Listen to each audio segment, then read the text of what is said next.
Hello, everyone. Welcome to the 2021 Top Workplaces Awards. I'm Ray Paprocki, publisher of Dispatch Magazines, which includes Columbus CEO.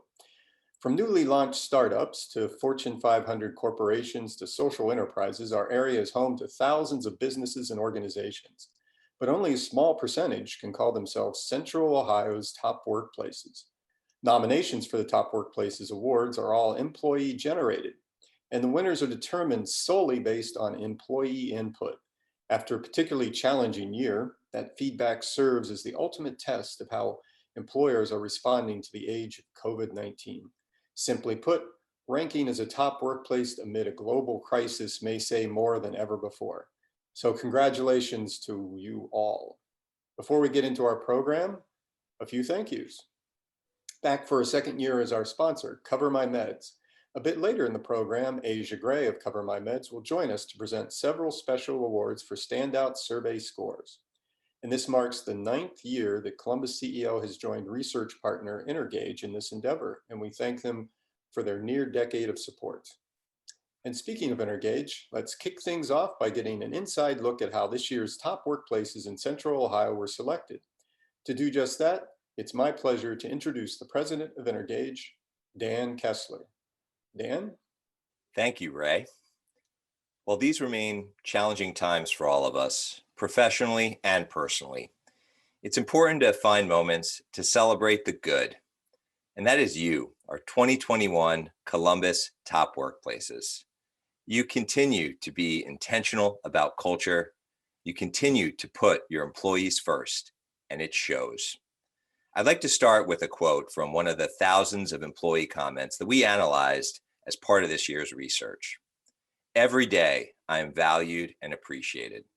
The people are fantastic, and every morning I wake up feeling blessed and thankful. That was from an employee at Discover. Employees at top workplaces feel heard. They feel appreciated. They believe in the direction that you're headed, and they are resilient. As top workplaces, you all embody our purpose at Intergage of making the world a better place to work together. This is the 9th year that we've been privileged to partner with Columbus CEO Magazine. We surveyed more than 29,000 employees this year, yours included. We measured the 15 culture drivers that we've identified based on our 15 years of research from over 70,000 organizations and nearly 23 million employees. We learned what's most important to your employees is simply connection. But real connection is a two-way street, and it requires more than just top-down, company-wide communication. So how do you make real connection happen? I want to share 3 very concrete actions for you to take away. 1, celebrate the good. Look for positive moments like this award to connect with your employees. Just by doing this, you'll build loyalty, pride, and morale. And frankly, we all need to hear a little more good news. 2nd, give employees a voice. Now, the good news here is that all of you already took this step through the employee engagement survey that we conducted for all the participants. But asking for feedback once a year is not enough. To maintain connection, you need to keep the dialogue open. And 3rd, make people-informed decisions. Don't let the data you've already collected die on the vine. Unlock actionable insights from your employees' feedback. Doing this will help you gain the trust and confidence of your team. I'll leave you with one more comment. This from an employee at George J. Eigel & Co. This is my dream job. I'm given opportunities to grow my skill set and expand my knowledge base.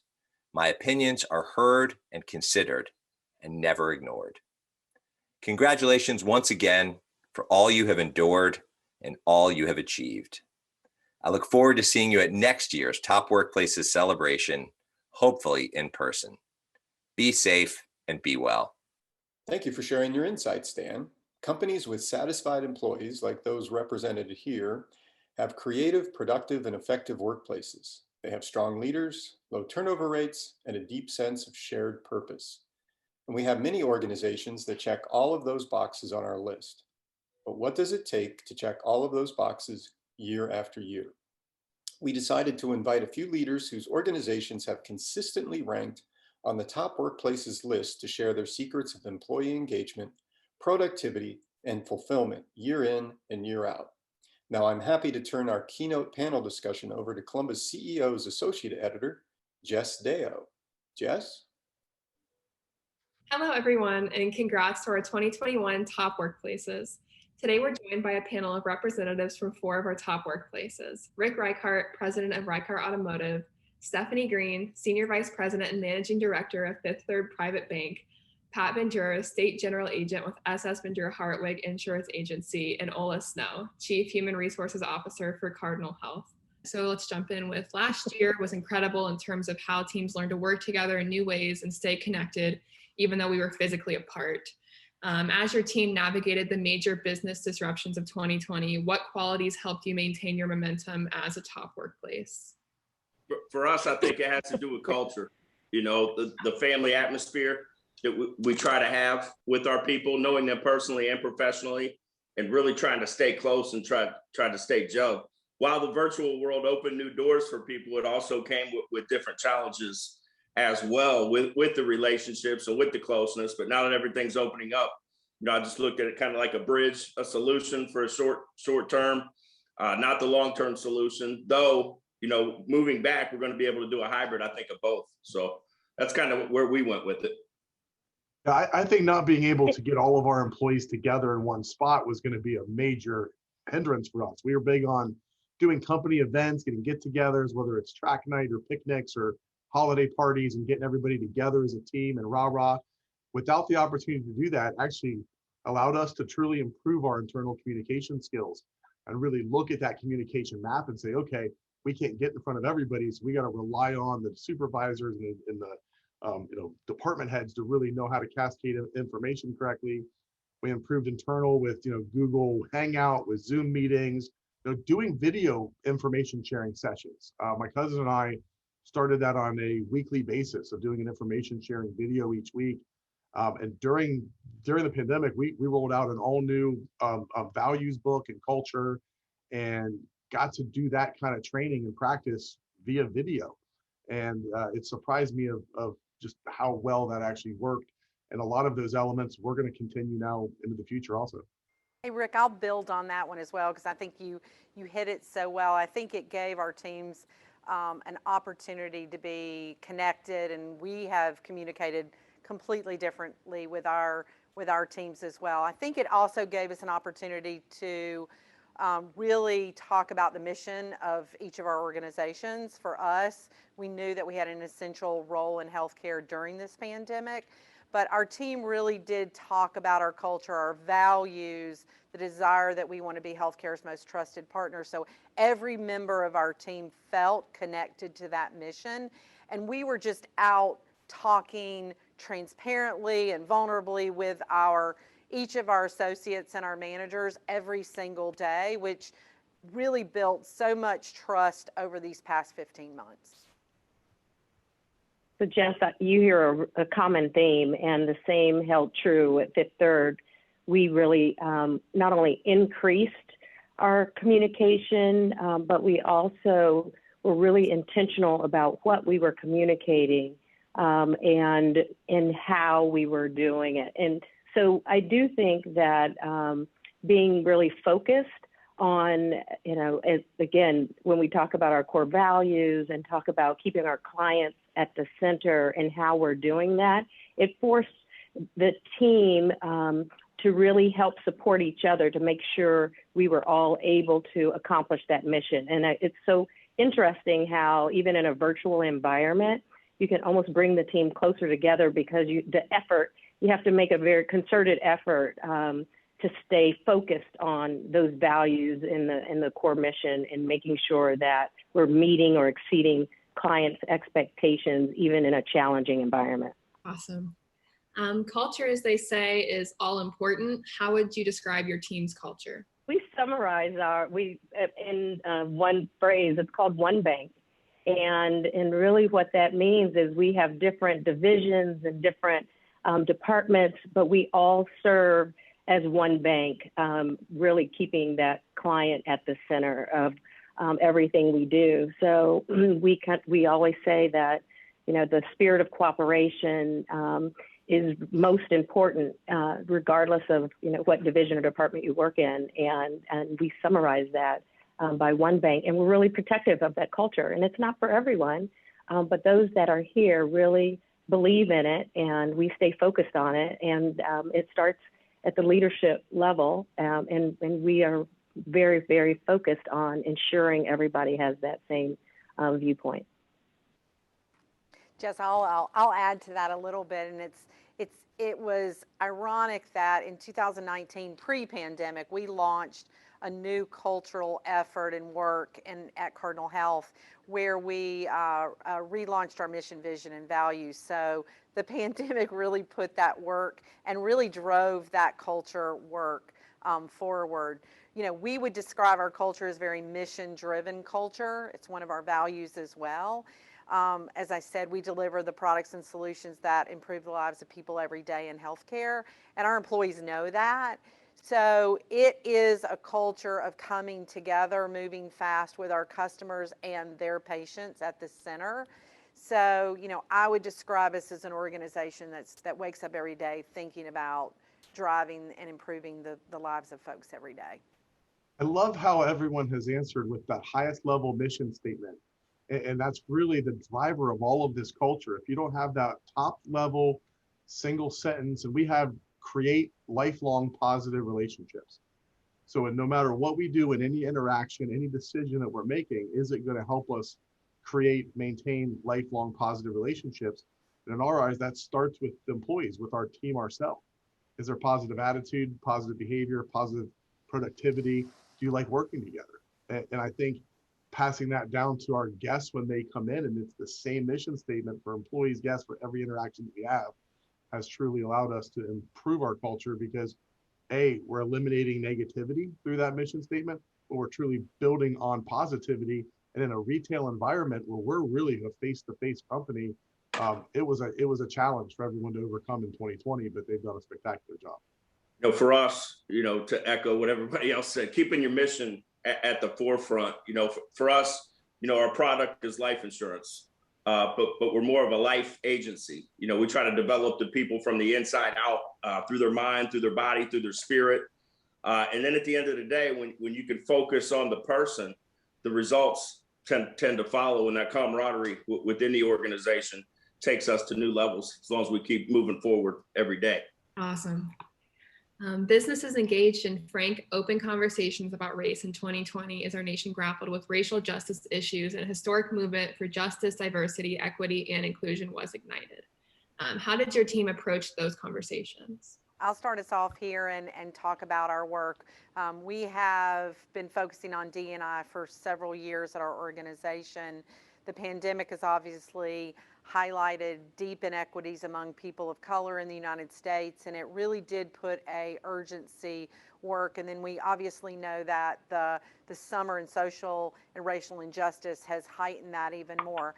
What I would say, it's got to start with tone at the top. Our CEO, Mike Kaufman, encourages our employees to learn more about systematic racism and social justice. And we took a trip pre-pandemic last February to visit the National Memorial for Peace and Justice and the Legacy Museum in Montgomery, Alabama. And that was really to honor the victims of slavery and lynching. And that really started a completely different journey for us. And Mike is even talking about that journey within the community, along with Francie Henry from Fifth Third and other leaders in the organization. So it's been a journey for us, and I think you have to start with vulnerability and transparency. You have to really come together as an organization. Our leaders have been tasked to go out and learn about this, and then bringing together a Black and African American cabinet that helps us make decisions, so that not only are we doing the right things, but we're making sure that the things that we do matter. This is a little bit of glowing slow to going fast. So we've listened, we've learned, and now we're acting upon some of that work. And I'm so proud of the Columbus community coming together with the Columbus Partnership and many of the CEOs and leaders around the city that are moving us forward. So that's been a little bit around our journey and our continued journey to listen to our employees and continue to act in our organization as well as our communities. I think Ola said it very well. The tone certainly starts at the top and with the most senior leadership. And this isn't a new conversation, and it doesn't end after this summer. But what I can tell you is it matters not only what you say, but what you do. And our team has witnessed what it is that our senior leadership is doing. Greg Carmichael and Stephanie Smith, who's our chief diversity officer.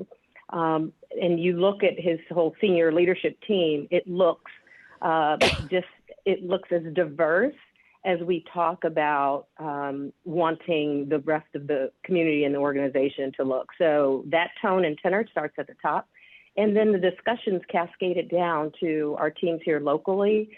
And we invited former leaders in the community, so Mayor Mike Coleman, Jordan Miller, who was a former president of Fifth Third, here locally. And we had conversations with our teams.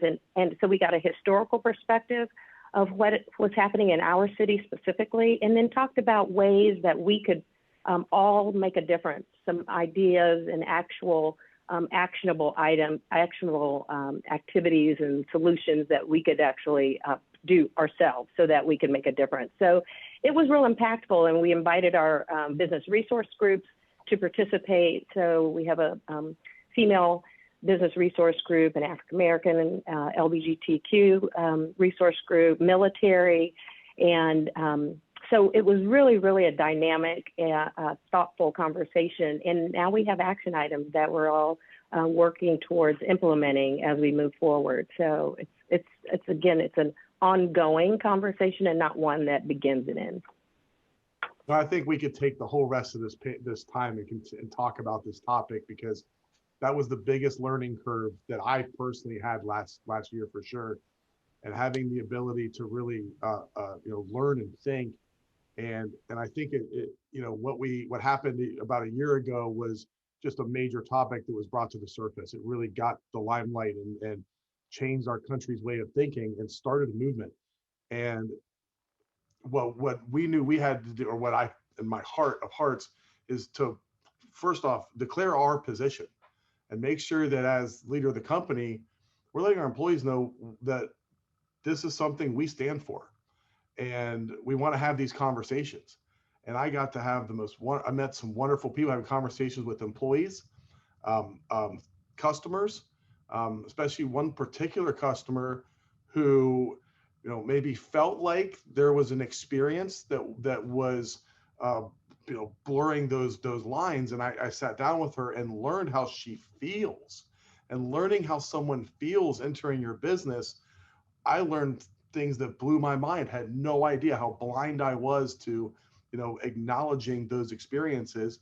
And we took action. We brought in diversity training, sensitivity training. We really was the only in-person training we were doing last summer with our entire staff, and we made it voluntary, and we had 100% attendance. And that was something that showed me that our culture is behind us, and goes back to our mission statement. We're here to create positive relationships.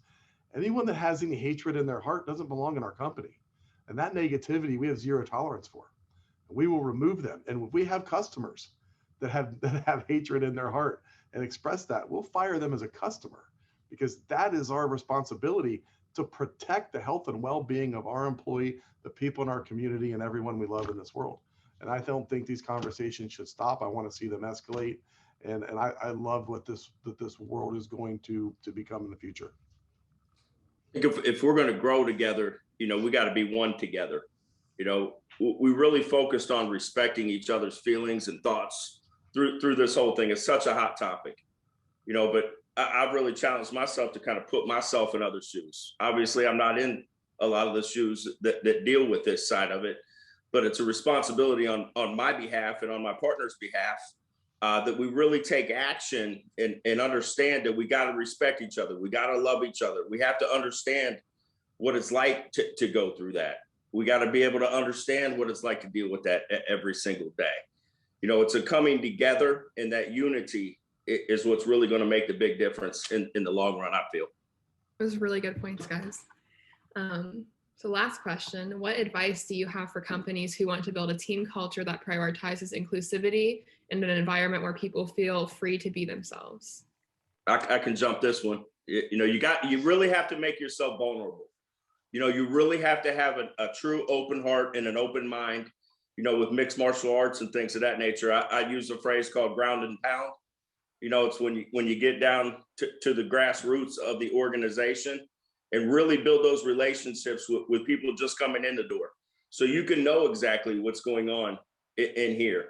Is it perfect? No, I don't think anything can ever be perfect. But, you know, if we're at the top, and I put that in quotes, you know, if we're up here and we're responsible for the organizations, we got to find a way to know what's going on at all levels within our organization. So make yourself vulnerable. Don't be afraid of those hard conversations. You know, just this morning, I had a couple of them where you know, I was really getting down into the trenches, if you will, to kind of expose some things that we can improve on. So make yourself vulnerable at all times, for sure. Leaders have a responsibility to create a culture where people feel comfortable talking about what's important to them without feeling judged or attacked, really. So honestly, that we have to create an open environment. And I think disagreeing without being disagreeable is an art that a lot of people haven't learned. And so fostering an environment where you can have some of those difficult discussions, but it's not, but no one feels attacked for having a different viewpoint, because the only way to understand someone's a viewpoint that is different from yours is to listen to it. And you can't hear it if they won't share it, and they won't share it if people feel as though they're being attacked or judged for sharing it. So I am a firm believer in sharing, being open to share whether you agree or not. And just because you don't agree with everything someone says doesn't mean you can't respect them and honor their beliefs. They come from, everybody has a different perspective. And so it's up to us as leaders to make sure that that is a culture that you not only foster, but you require. And if you see something that is not going in the same path that you think it should be, then it's up to you to bring that to everyone's attention, raise it, and then have that discussion. Again, those difficult discussions Pat talked about you can confront those, but they don't necessarily have to be confrontational. Well, I'll go back to something Rick said a few minutes ago, and that was he demonstrates this perfectly, is it's got to start at the top, right? With senior leaders and CEOs, if they're not committed to it, it's just not going to happen. It takes a lot of work every single day, but well worth it for both your employees and your customers. And I think Rick's story was a perfect one. I'd also say vulnerability, just like Patrick said, giving people an opportunity to see life from someone else's lens. So understanding what other people are facing. You may just not know that, but giving that opportunity. And I would also say, find a way to celebrate differences. We are different. We come to the table, as Stephanie said, with different opinions, but find a way to celebrate that in a meaningful way that people can be themselves, not only on, diversity, inclusivity, but, we're all facing conversations on mental health. And so just make it a safe place to be themselves, and sometimes even not be okay. Because we all know that our employees in many capacities, whether it's the pandemic or what's going on with racial diversity or mental health, are not okay. So make sure that we're making it be okay to not be okay. That'd be some advice as well. No, I don't think unless you've truly earned your employees' trust and showed authentic love and shared vision and really engaged with someone, that it's hard for them to open up. And we want our employees to be open, right? There's nothing more frustrating today than a closed-minded person. Like, I cannot have a conversation with someone closed-minded, because it's just the world we live in is so ever changing, and there's so much individualism that's beautiful. And to get those out of people and to let them be themselves. We're truly in the hospitality industry, as much as it's like car dealer. No, it's hospitality. The internet has tells you everything about the product and the price and everything else. It's hospitality that sets us apart. And the biggest thing I stress with hospitality is creativity and imagination. And every guest is different. Everyone's day is different. Everyone's circumstances are different.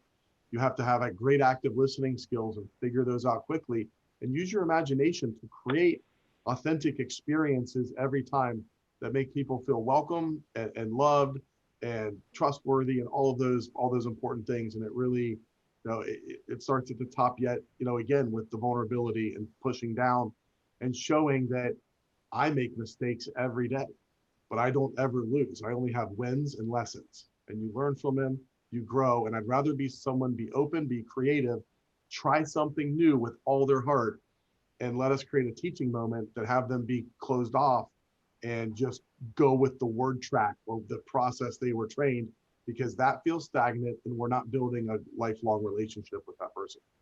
Awesome. Well, guys, that's everything that I have. Thank you so much. Rick, thank you guys. Keep going. I love what everyone's saying. This is great. Yeah, it's a great point from you guys, and I really appreciate the way to celebrate your differences. That one jumped at me. I appreciate that line. Well, you know what, Jess, it's rewarding to see that recognition of companies that really care about culture.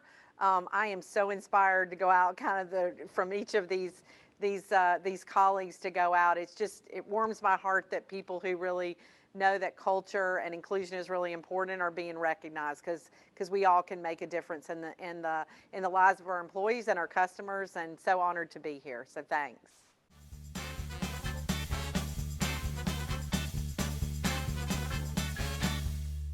Now on to the awards. The first set of awards will be our specialty awards. These recipients were chosen based on standout scores for employee responses to specific survey statements. Here to present these awards is Engagement Coordinator with Cover My Meds, Asia Gray. Thank you, Ray. First up is the Leadership Award. Employees noted that they had confidence in the leaders of these 3 organizations. In the Large Workplaces category, we congratulate Dan Snyder of Lower.com. In the Midsize category, it's Chad Hoffman of Richwood Banking. And we congratulate our winner of the Leadership Award for a Small Workplace, Joelle Brock of Leading Edge. Next up is the Managers category. Employees said, "My manager helps me learn and grow, make it easier for me to do my job well, and cares about my concerns." This award goes to Centero. Congratulations. On to the Direction Award. Employees say that they believe that this company is going in the right direction. And the winner is Rev Local. Next up in the Specialty Awards, it's New Ideas. This company encourages, you guessed it, new ideas. And the award goes to Gothy Analytics. The next award is called Doers. Employees here strongly agree with this statement. At this company, we do things efficiently and well. And the winner is Durable Slate. Next is Work-Life Flexibility. Employees have the flexibility they need to balance their work and their personal lives. And the award goes to Lakeshore Cryotronics. On to Values. This company operates by strong values. Congratulations to Ricart Automotive. The next award is Clued In. Senior managers understand what's really happening at this company. And the winner is DHL Supply Chain. Next, we have Communications. Employees here feel well informed about important decisions at this company. And the award goes to Grange Insurance. On to Appreciation. Employees feel genuinely appreciated at this company, and that company is Northwestern Mutual Columbus. Congratulations. Our next award is for the Meaningfulness Award. This company makes employees feel like they are part of something meaningful. And the winner is HomeWatch Caregivers. 2 specialty awards are left. Next, we have the Training Award. Employees here get the training they need and want for their career. And the winner is Total Quality Logistics. And our final Top Workplaces 2021 Specialty Award is for benefits. Employees agree with the statement, "My benefits are good compared to others in the industry." And that winner is Diamond Hill Capital Management. Congratulations to all of our Top Workplace winners. That concludes our special awards. Back to you, Ray. Thanks, Asia, and to Cover My Meds for your support. Now, to join me in announcing this year's awards, we have 77 of them, is the editor of Columbus CEO, Katie Smith. Thanks, Ray. Hello and congratulations. I want to add my thanks to Intergage and the Columbus CEO team for all their hard work on this issue. Without further ado, on to the awards. The first set honors Central Ohio's top 33 small workplaces. These are organizations with fewer than 124 employees at the time the survey was taken, which was last summer. Coming in at number 33, Continental Building Company. At 32, it's Colliers International. And number 31, West Banco Bank. Number 30, Fusion Alliance. 29, First Federal Savings and Loan Association. At 28, it's Jorgensen Farms. 27, Abitech Corporation. 26, Delco Water Company. And number 25 is the Eco Plumbers. Number 24, Silco Fire and Security. 23, King Business Interiors. 22, Premier Allergy and Asthma. And number 21 is Air Force One. Coming in at number 20, Northwoods. 19, United Schools Network. 18, Orthopedic Foot and Ankle Center. 17, Diamond Hill Capital Management. 16, Dynamix, a Verigy company. 15, Setterland Building Co. 14, Dawson.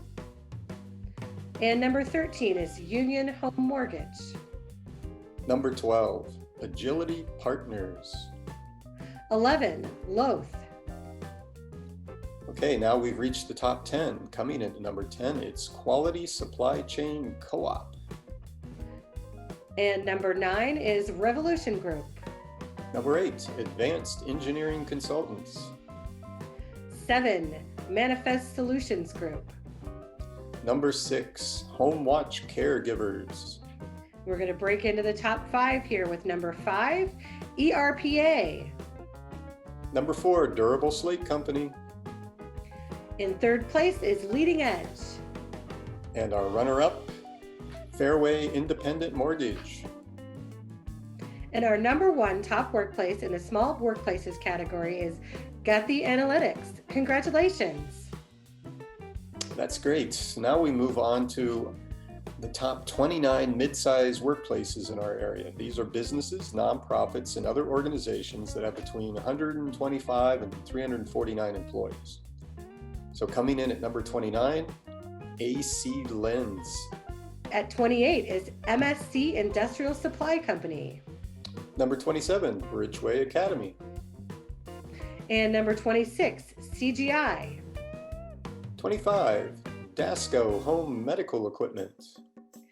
Number 24, Friendship Village of Dublin.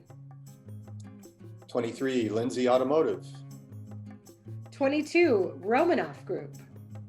21, T-Cetra. And number 20, BDO USA. Number 19, Madison Health. 18, Hamilton Local School District. Number 17, KPMG. Number 16, North Community Counseling. Number 15, IHA Family of Urgent Cares. And number 14, Friendship Village Columbus, which is now known as Westerwood. Number 13, Total Quality Logistics. Number 12, Greif.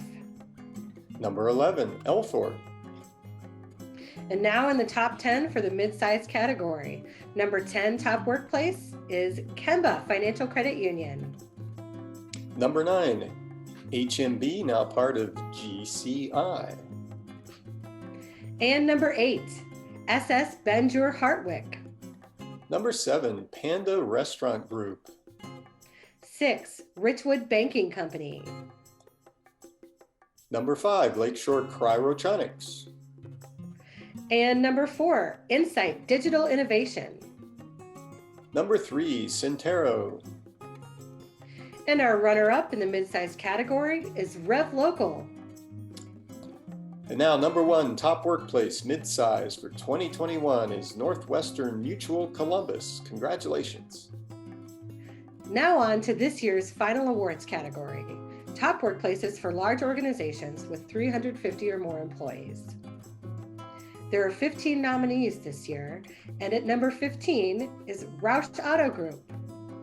Number 14, Aldi. 13, Kimball Midwest.